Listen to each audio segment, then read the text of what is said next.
Bismillahirrahmanirrahim. Dear students, Assalamu alaikum. In today's lecture, we are going to revisit time series a little bit, and then we'll move to new concepts like Johansson test for co-integration, vector error correction model, autoregressive and moving average processes, and topics like that.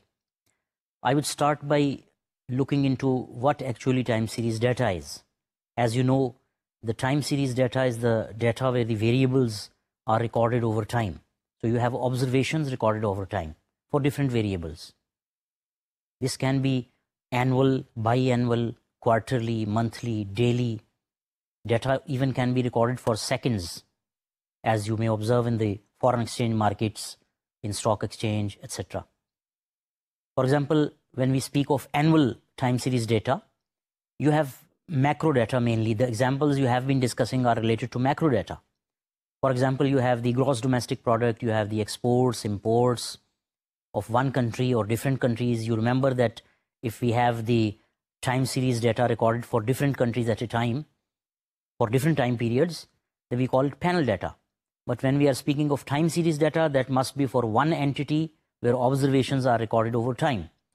For example, if you speak of Pakistan's GDP over time, this is a time series data. We call it a series. GDP is a series. Data also can be biannual. For example, banks usually prepare biannual reports. After every 6 months, they have a closing and they prepare their balance sheets, their statements, and submit them to State Bank of Pakistan. Usually these reports are biannual and they are also time series data or example of time series data. Data can be quarterly. Most of agricultural data is quarterly. Or even GDP basically is reported quarterly and then compiled to get the annual data. For example, you have data in agricultural sector on prices, on quantities, on supplies, on demand, on, for example, in the fertilizer industry, you have the quarterly requirement of fertilizers, etc. So this data is quarterly and then it is compiled to get an annual picture. Data can also be monthly. For example, when I spoke of market prices, basically it is gathered daily, then compiled into monthly averages and then quarterly, and that goes on further. You even have daily data. For example, if you speak of stock exchange, you have a closing rate, an opening rate for different stocks. This is daily data. In the foreign exchange market, you even have data for a few minutes or a few seconds. So if you happen to walk into the some kind of foreign exchange market where you see different statements, different graphs, different time series diagrams, you would observe that you can get statements on, say, basis of few minutes, few seconds, a day, a week, etc. For example, you want the graph of a currency exchange rate. You can have it on daily basis, on the basis of 1 month's average, and so on. You can even have an annual picture, but all the observations are recorded with respect to time. And this is called a time series data. So we are these days dealing in time series data. So we'll further improve ourselves by discussing different concepts that not have been discussed yet. And then we will discuss the vector error correction model, which is an addition to, or you can call it an extension or another picture of the error correction model that you have already discussed. Just to show you an example of time series data, the graph that you see on the screen shows Pakistan's exports from 1991 to 2012 in constant 2005 US dollars. This is the phenomenon in time series data, that when you record observations with time, you may have different kind of trends. For example, variables move, series move with respect to time. You may also have the effect of, for example, prices on the value of different variables. For example, in gross domestic product, you record the gross domestic product in the current prices. For example, we record the gross domestic product of Pakistan in the prices that prevail now. But this has an inflationary impact. So usually we discount, we use some kind of price deflator to remove the inflationary effect, and then we get the data in constant prices. So whenever you are working in time series data, remember these two things. The data may have some kind of trends. You have been discussing concepts like stationary data and non-stationary data. So they may have trends, they may have drifts, they may have a random walk, they may follow a random walk. And the second thing in time series, usually in time series data, is that you have to bring data in some kind of constant prices if you are dealing in market data or agricultural sector data or macro data like GDP and exports and imports. So you want to see the real growth, real picture. So you discount it, you deflate it basically, dividing by some kind of price deflator. You have a base year and you report everything in the prices of that base year. So this is what you are seeing in this graph, Pakistan's exports from 91 to 2012 in constant 2005 US dollars. So 2005 is the base year and the data is recorded in US dollars for the period 1991 to 2012. So this is an annual data and it is recorded per year, although it has been compiled on the basis of maybe quarterly or even monthly data. Now we move to a very useful concept called autoregressive process or autoregressive model. Auto, this means that the variable depends on itself. Regressive means the past values. It is regressive. So when we speak of autoregressive process, we mean to say that the variable may depend on the past values of itself. For example, GDP may be depending on the past values of GDP. And usually this is a weighted sum of all the past GDPs. We call it an autoregressive process. When we speak of the order of autoregressive process, we mean to say how many time periods we are moving back. For example, a process with an order P will move back P time periods. I will show you in an equation in a while. So we may have a process of one order, say we call it an AR1 process. And according to these processes, we have models that we can easily estimate the coefficients that I am going to show you in the regression equation for an AR process. So remember, when we speak of the term autoregressive, auto will mean that the variable may be depending on its own value, and the regressive means on the past values. So an autoregressive model, autoregressive process, an autoregressive phenomenon is a concept where a variable, whatever the variable is, dependent variable, depends on the past values or the average or the weighted average of the sum of past averages and so on.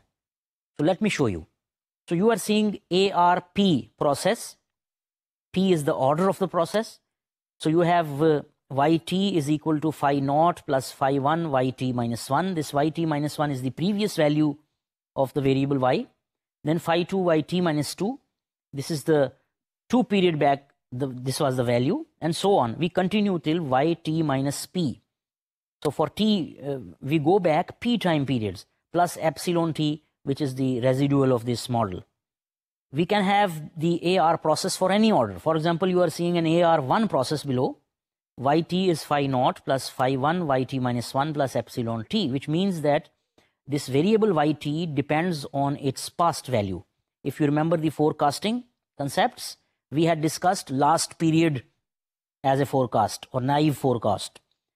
So we are believing that there may be a time trend, or you may be believing that the values depend on the previous values. For example, the economic variables like price and financial variables like stocks and bonds and the interest rates and things like that, they usually depend on their previous value because it is a base for them. There is a change in that value and you have the new value. So below in this, I am showing you this Stata example. In fact, this is a rough example of how we can estimate an AR3 model. 3 means for 3 lags. We call this time period a lag. So 1 lag means the previous time period, the value of the previous time period. 2 lags mean the value of 2 time periods back in the past. So we can use the simple regress command. So you are seeing reg GDP. Use the same file that we have been using previously for the error correction model, ecm.dta. You have the macro data of Pakistan from 1981 maybe to 2012 or 1983 to 2012. So you have GDP, exports, imports, gross fixed capital formation and so on. So you can easily use any of these variables.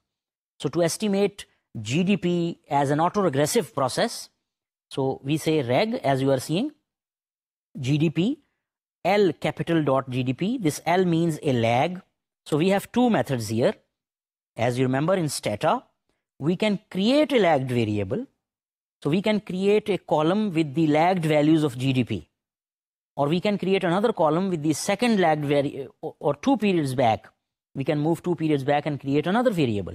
But we don't need to do that in Stata. We don't need to create or generate several variables. We do that by this L dot command. So L dot means it will regress GDP on the previous value of GDP, and L2 means 2 gaps back, 2 time periods back of GDP, and L3 dot GDP. So this will give you the estimate of an autoregressive model in GDP. This is a very simple model. Now, if we speak of vector autoregressive, this means we are speaking of multivariate time series regression. So we have several variables as a series. Remember that in time series, we are calling the variables as a series. So we have several series and we usually think of them together. And if we have an autoregressive process, then we have multiple equations, 2 or more, for different variables. And if we estimate that, we call it a vector autoregressive model. Let's have a look on that. You are seeing 2 equations. This is a VAR1 process. As you define AR1 process, that means you are using one lag only. So this is a vector autoregressive of order 1 for 2 variables y and z. We call it a vector because it generates a vector of coefficients. So the first variable yt is depending on its previous value and the previous value of the other variable zt. So you write yt as alpha naught plus alpha 1 yt minus 1 plus alpha 2 zt minus 1 plus ut, which is a residual. In the same way, for z also you are writing zt is beta naught plus beta 1 yt minus 1 plus beta 2 zt minus 1. So both the variables are depending on the previous value of themselves and the previous value of the other variable that is being used. ut and vt are the residuals of these 2 equations. So we can estimate them easily in Stata. Just to give you an example how to do that, you are seeing 2 statements as an example of Stata to estimate a VAR1 model. Remember that 1 means 1 lag. So first you need to set the data or series as a time series. So you use the command ts set whatever the time variable is. For example, if your time variable is symbolized as year, so you will say ts set year. It will be set as a time series data. Then you will use the VAR command for vector autoregressive models. So look at the commands. ts set time will set it as a time series. This means there was some variable, its name was time, and you used it as an indication of time periods. It may be annually, biannually, quarterly, monthly, anything. So VAR is a command to estimate vector autoregressive models. So VAR GDP exports. So we have 2 variables, gross domestic product and exports. And after comma, we have given an option of lags, lags 1. So it will use only the previous value because we are specifying the lags as 1. So if lags are not specified, then 2 is the default, because if you don't specify the lags in this VAR command, Stata will consider 2 lags and go 2 periods back. So if we have 3 variables, 3 of them will depend on the previous values of themselves and the previous values of all other variables under consideration. So this is called a vector autoregressive model. Remember few things about a vector autoregressive model. The series in the model must be stationary. If they are not, you use the Dickey-Fuller test or some other Philip-Perron test to analyze when do they become stationary. They are integrated or no. You have been using the Dickey-Fuller, augmented Dickey-Fuller test. So you use the Dickey-Fuller test and you know the level at which the series is stationary. Usually we want that the variables are stationary at the same level. So we use the first difference or the second difference or things like that and try to estimate the vector autoregressive model. So for Dickey-Fuller test, you must know appropriate lags. This is a new thing today. You have been using the augmented Dickey-Fuller test by the D-Fuller command in Stata. But Stata uses regression equations with different lags. So you need to specify that lag. This means that you also need to know what is an appropriate lag for a D-Fuller command. There is a method to do. There are several, in fact, methods to know the proper or appropriate or optimal lag to be used in the D-Fuller command. Because after this, you will see that if you use different lags, you may have different results. So if P is the order of the autoregressive process.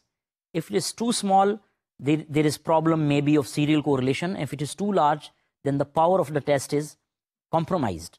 So you want an appropriate method which can be used by anyone to give an optimal lag, because we don't want subjectiveness that we just decide the lags should be 4 or 5 or 6. You need some kind of formula, expression, or method to decide about the lags to be used in the dfuller command. This is an option in the dfuller command which we have not used earlier. So we can use Monte Carlo experiments to suggest which is the better lag, but there is another method that I am going to tell you. Look at the formula on the screen.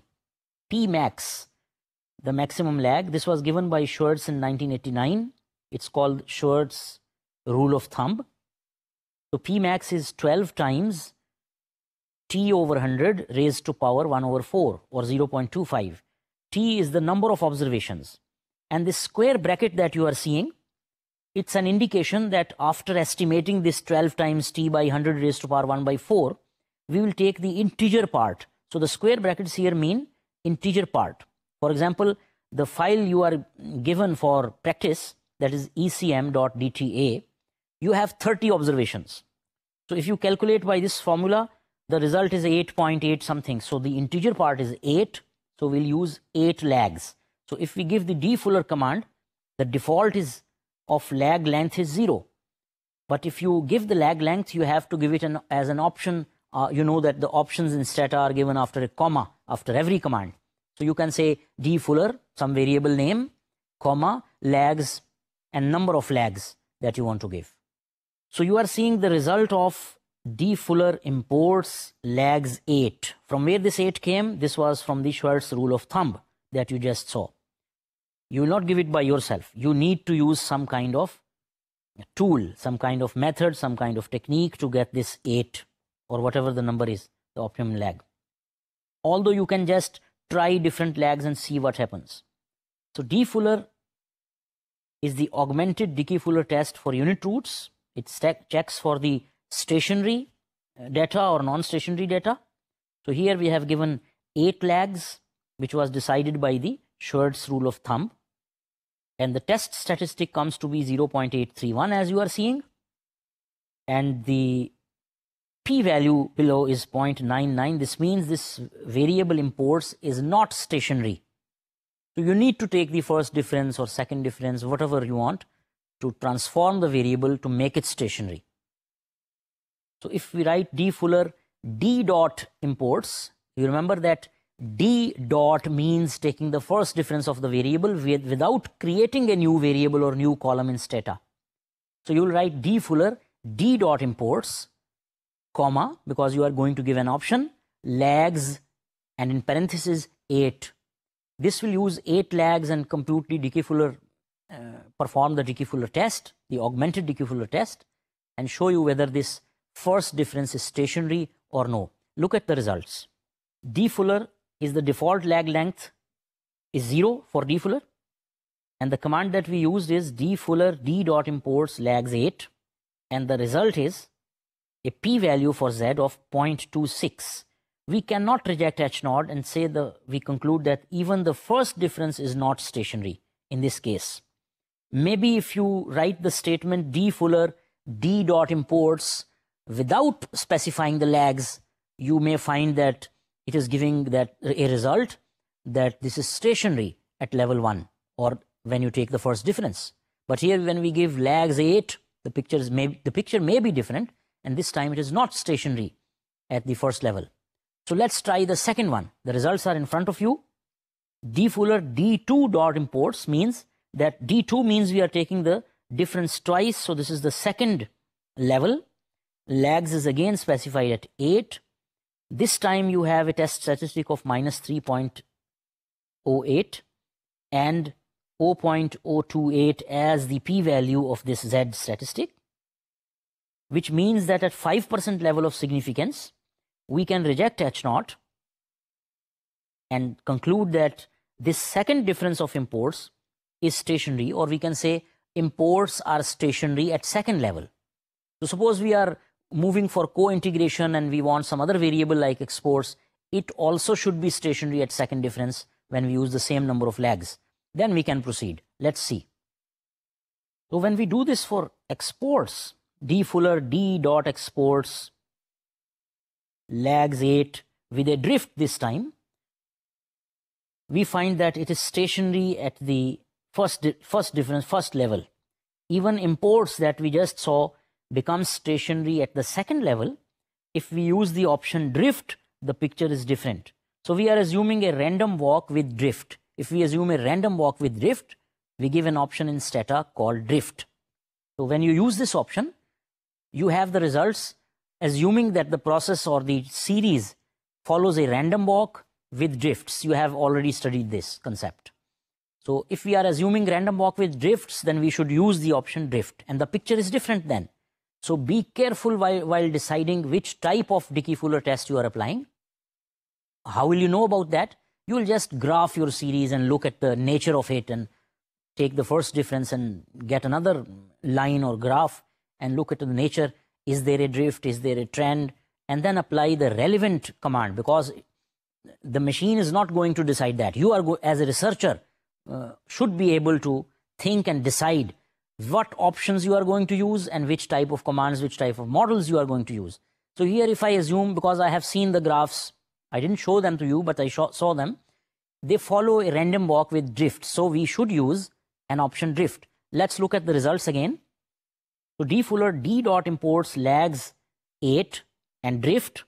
This gives a p-value for z as 0.0335, which is significant at 5%. We can reject H0 at 5%. Remember, the null hypothesis H0 is that the series is not stationary. So as we are rejecting H0, the series, and what is the series here? It is the first difference, first level of imports. So first difference of imports is stationary at 5% level according to the augmented Dickey-Fuller test. The same is the case for exports. So dfuller d.exports gives you a p-value of 0.0415, which is again less than 0.05, and you can say we can reject H0 at 5% level of significance. So if we are assuming that both the series follow a random walk with drift, then these are the commands which we use, and we'll conclude that both the series are integrated at level 1. Now, I don't know if they are co-integrated or no. We need some other tests for that. We'll do a new one as well today. So let's see. The series are integrated or the series becomes stationary at some level, then you want to use some Stata commands to perform estimation of the vector autoregressive model if you have two variables or more. Little while back we discussed the autoregressive model. There was a single variable involved. This time we have two. So we will generate a vector of estimations. So let's see how to do that. So as you see, the command we have used here is varsoc. So varsoc exports imports. The result is in front of you. In fact, varsoc enables us to decide the maximum number of lags that should be considered for the vector autoregressive estimation. So we need to determine the optimal lag length for VAR first. So the results show different criterion. For example, the one I am focusing on is the AIC, which is the archaic information criterion, and we need to minimize that. The level at which this AIC or others which you are seeing, HQIC, SBIC, we need to minimize them. So wherever they are minimized, that is the optimal lag length. So if you look carefully, you will find that the likelihood ratio, the AIC, the HQIC, SBIC, all are minimized at level 1 for this for variables exports and imports. So this is indicated by an asterisk on the values of these ratios or criterion. So if we focus on AIC, the archaic information criterion, it is minimized at level 1 and indicated by an asterisk on its value 90.2464. So remember, we'll use an optimal lag of 1. And this is based on some criterion. This is not subjectively judged. You need some criterion that must be replicated. And if I do it, I get the same result as if you have done it. So let's move to the VAR estimation as you are seeing the results. So remember, the default for vector autoregressive model or the VAR command is 2. But as you don't need 2 lags here, you just decided according to AIC, or Archaic Information Criterion, that the optimal lag is 1, you should use 1 lag, so you need to specify it. If the lags were 2, you didn't need to specify them. If they are 1 or 3 or some other number, you need to specify them in the VAR command. Let's look at the results. VAR exports, imports. After comma, you have given an option of lags 1. So this gives you vector autoregression sample from 1984 to 2012 with 29 observations. You see different AIC, HQIC, the same values that have been calculated by the VARSOC command. And then you have some equations for exports and imports, the root mean square, the parameters, the chi-square, p-values are showing significance. Then you have 2 estimations, one for exports and second for imports. So if you look at the exports section, you have as, you may say explanatory variables, exports L1 dot and imports L1 dot. So this is autoregressive. Exports are depending on, in this, if you call it a regression equation and call them independent variables, so exports is dependent on 2 independent variables, the previous value of itself, that is lag 1 of exports, and the previous value of imports. So this is autoregressive of order 1. Because we have used the command or option lags 1. Similarly, the value of imports is dependent on the exports lagged by 1 period and imports also lagged by 1 period. Remember that when you use this VAR command in Stata, it is not the magnitude of the coefficients that is important. Rather, you even shouldn't look at them. You look at the signs and the significance. That is what is important, which suggests the behavior of the model or the variables or the series. So VAR is very useful command to estimate vector autoregressive models. Remember that the difference in autoregressive and vector autoregressive model is, in vector autoregressive model, you are considering 2 or more variables, and you are generating a vector by maximum likelihood estimation of the coefficients that you saw in the equations that I had been showing you, 2 equations with, say, variable y and z. In same way, you have estimated the coefficients in an autoregressive fashion. Autoregressive fashion means that you are assuming that it is dependent on the previous values, and the order that you lags that you specify tells Stata how many periods back you want to look and make the dependent variable dependent on previous values of how many time periods back in the past. Now we move to the post-estimation commands in Stata after a vector autoregressive model. So there are few useful commands. You look at the command as varstable graph. If you use the command varstable, you will get the results which are on the left side. The results showing an eigenvalue stability condition. This varstable is vector autoregressive stable. This means it checks the stability of the model. The eigenvalues should be less than 1. So after running the model, if you haven't used the graph option, you will get the result only on the left side, which shows eigenvalues and the modulus. All the eigenvalues lie inside the unit circle, and VAR satisfies the stability conditions. The model is stable. But if you use the graph option, comma graph, after the varstable command, you will get an additional graph, because 1, you will get the result on the left side, and second, you will get also a graph which shows a circle and shows by dots the values of these eigenvalues, that they are within the circle or at the circle or outside the circle. So in this case, they are within the unit circle. As you see, the roots of the companion matrix are given within the circle that you are seeing. So the stability condition is met, and the model can be called a stable model. So use this post-estimation command when you have ran your vector autoregressive model. So be careful about the decision of lags that you are going to use. Just for practice, you can give different lags and see what happens to the result, so you can know how much it affects the result. So you should be careful while deciding about the lags. So vector autoregressive model is a model that assumes the value of a variable is dependent on the past values of itself, and in vector autoregressive case, on the past values of the other variables in the model. Now we are going to discuss a special model called ARMA or ARIMA model, the autoregressive moving average model or the autoregressive integrated moving average model. You know what is autoregressive? Let's speak of moving average models, moving average process. Moving average process can be explained in the terms of the variable depending on the previous values of the residual of that variable. So if it depends, if the variable depends, if the process depends on, say, error or residual in time period t and residual in time period t minus 1 and residual in time period t minus 2 and so on, as you did in the autoregressive process. So if you have an autoregressive process, the order of the autoregressive process is symbolized as p, because you go p time periods back.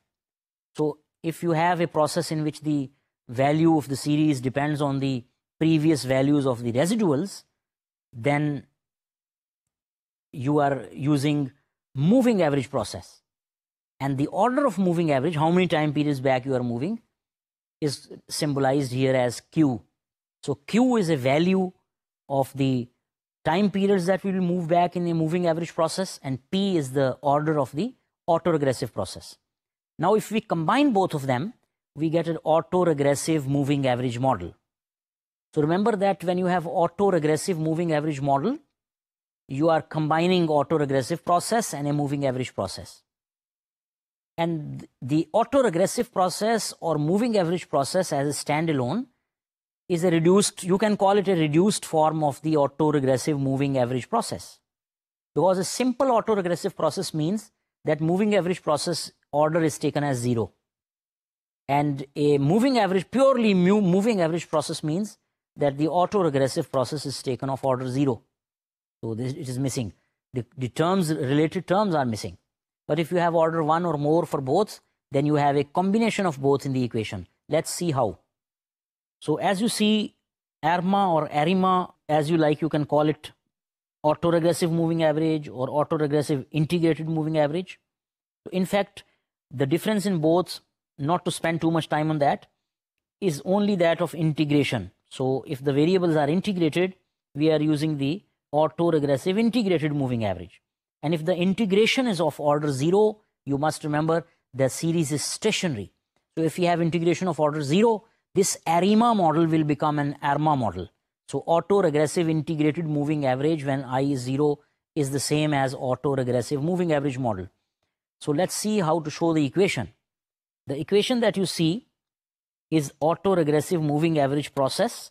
You see the order is given as p comma q. So we have two values here. P shows the order of the autoregression and q shows the order of the moving average process. So let's look at an equation. Say yt is phi naught plus epsilon t plus phi 1 et minus 1 plus phi 2 et minus 2 and so on up to et minus q. So you are having the residuals of the past time periods. Similarly, it will include terms like alpha 1 yt minus 1, beta 1 or alpha 2 yt minus 2 and so on, which is autoregressive. So both the terms moving average and autoregressive process come together in the equation.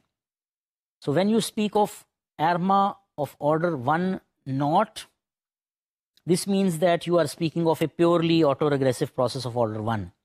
And when you say ARMA, as you are seeing on the screen, 0, 1, it's an MA process of order 1.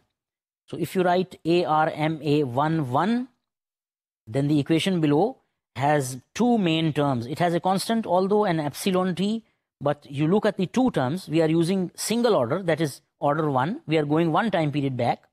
So one term includes the past value of the same variable, that is yt minus 1. And the second term includes the past value of the residual t minus 1. So this gives you autoregressive moving average of, you can call order 1, 1. So it is just as the ARIMA of order 1, 0, 1. As you see below, we have three parameters in the ARIMA, in the autoregressive integrated moving average. So if I is 0, I stands for integrated, I0 is stationary. So if I write 101, it is just as the ARMA model. So let's discuss how to do this in Stata. We have several commands to use here. Basically, ARIMA is used for these models. So let's look at the Stata example. Remember that ARIMA is a maximum likelihood estimation. It's not an ordinary least square estimation. And we are discussing univariate ARIMA at the moment. So we must run the ARIMA on stationary series. The stationary levels must be determined. And how do you do that? By Dickey-Fuller command or D-Fuller or Philip-Perron or P-Perron command. Whether the variables are stationary at level 1, 2, or they are stationary at level, then you can use this ARIMA. For example, the command that you see here, the sentence is ARIMA, which is the command for this type of model. GDP is our variable. And after comma, this means as an option, you are giving the ARIMA as 1, 1, 1. So this is an integrated of order 1 with P equal to 1, which means we are going in autoregressive fashion 1 time period back. And the third one is also 1, which means that the moving average process also goes 1 time period back. You can do that separately. For example, you can write ARIMA GDP AR1 and MA1 for moving average, as you see here. So it will produce the same results as the results that you get above. So now I'm showing only the partial results. I'm not showing the iterations, as you see, of the command running the sentence ARIMA GDP, comma ARIMA 111. As you see, we have iteration 8, iteration 9. So this is an iterative process. The log likelihood is under consideration here. We try to maximize the log likelihood. Stata tries to maximize the log likelihood. And the results are given in the shape of GDP's difference of GDP and the ARMA process, where we have lag 1 for the AR process and lag 1 for the MA process, as we have specified. You can look at the p-value for chi-square, which is 0.03. This will show the fitness of the model, as you know. And you have the coefficients, you have their significance in the same way as you have in normal models. So after you apply this ARIMA command, there are some useful post estimation commands. They must be run after you have ran this model.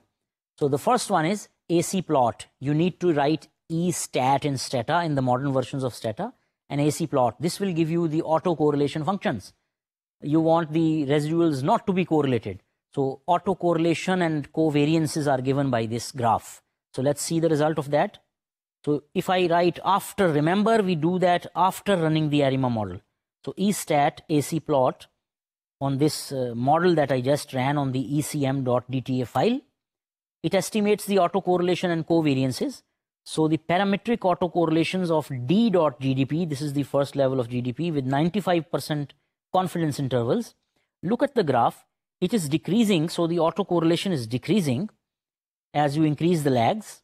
So after the 5th lag or so, it's almost 0, and after say lag 8, as we had specified, it is just 0 and 0 further. So this is how the lags affect the autocorrelation.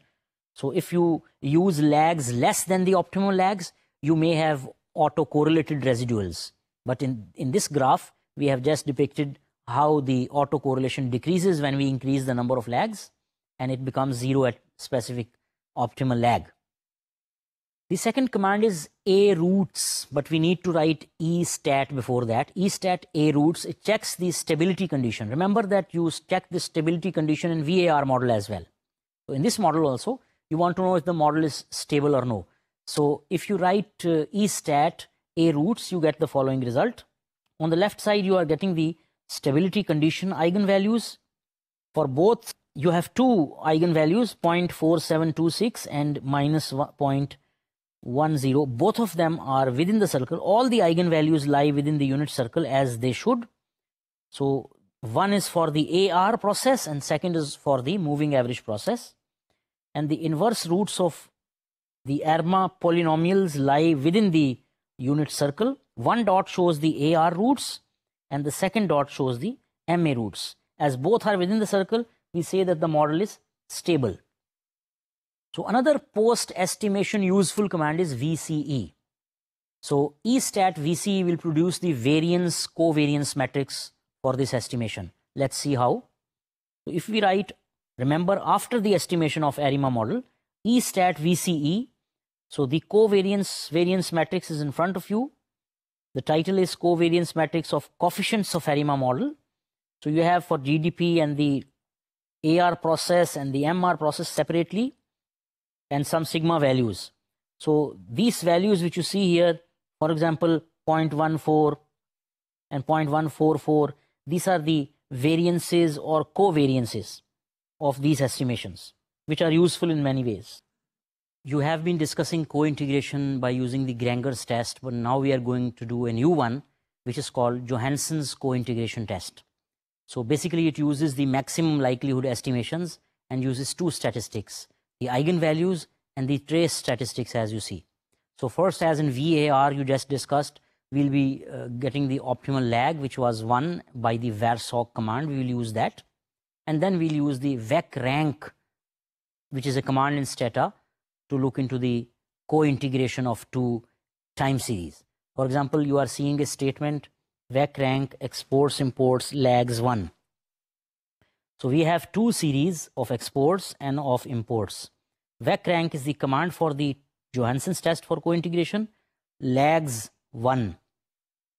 So first you need to get the optimum lag by using the VARSOC command, and you know that we look at the AIC or the log likelihood ratio or the HQIC, any criterion, and we try to minimize that.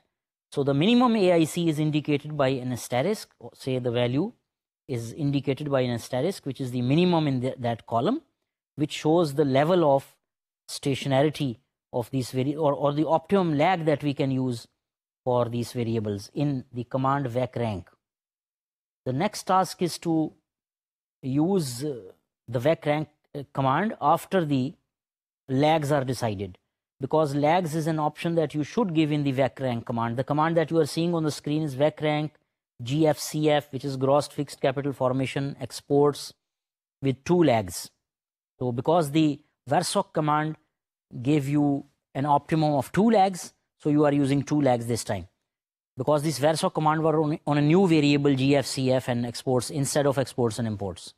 So here you use the VEC-rank command and the results are in front of you. You have ranks in the first column, 0, 1 and 2 and so on. It can continue. The Johansson's test for co-integration uses 2 statistics. One is in column 4 called eigenvalue. Second in column 5, which is the trace statistic.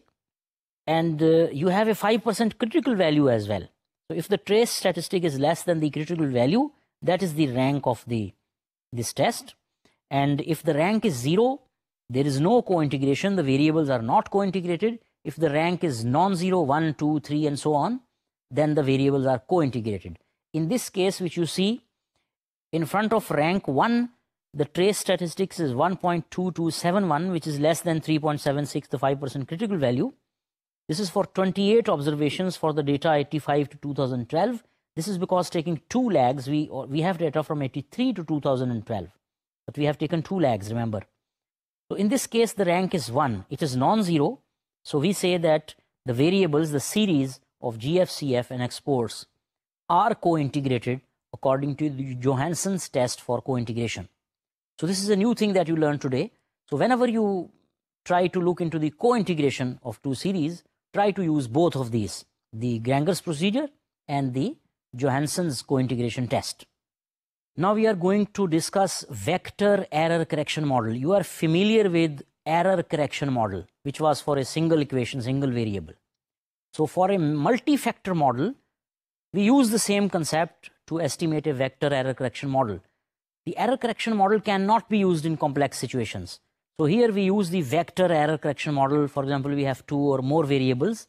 The command in Stata is VEC for vector error correction. It uses 1 lag less than the lag in VAR. So whatever the lag was in VAR or vector autoregressive or VARSOC command, this VEC will use 1 lag less than that. But you don't need to subtract the lag and give the lag 1 less than before. This will be done by Stata.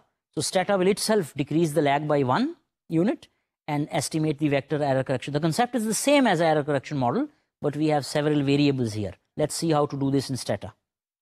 So vec is a very special command. You are seeing the syntax vec variable list. Remember that for error correction model, we had discussed one single variable. So the variable list is given here with an if and in conditions, and you have different options. If you want to know about these options, you just can write help VEC and you will get the help window, which will show all the options and description of the options. If you don't use the command line, you want to click and click and click. So you can use the menu statistics, multivariate time series, vector error correction model, and you will get a window which will ask some information. So the result of using this vector error correction or vec Stata command has three main parts. As we cannot show all the result at the same time on the screen, so I have distributed them in three parts. The first part that you are seeing is the result of VEC GFCF exports lags 2. Remember, these lags 2 are decided. Vector error correction model for the sample 85 to 2012 for 28 observations. You have the AIC, HQIC, SBIC, which you can see by the VERSOC command as well.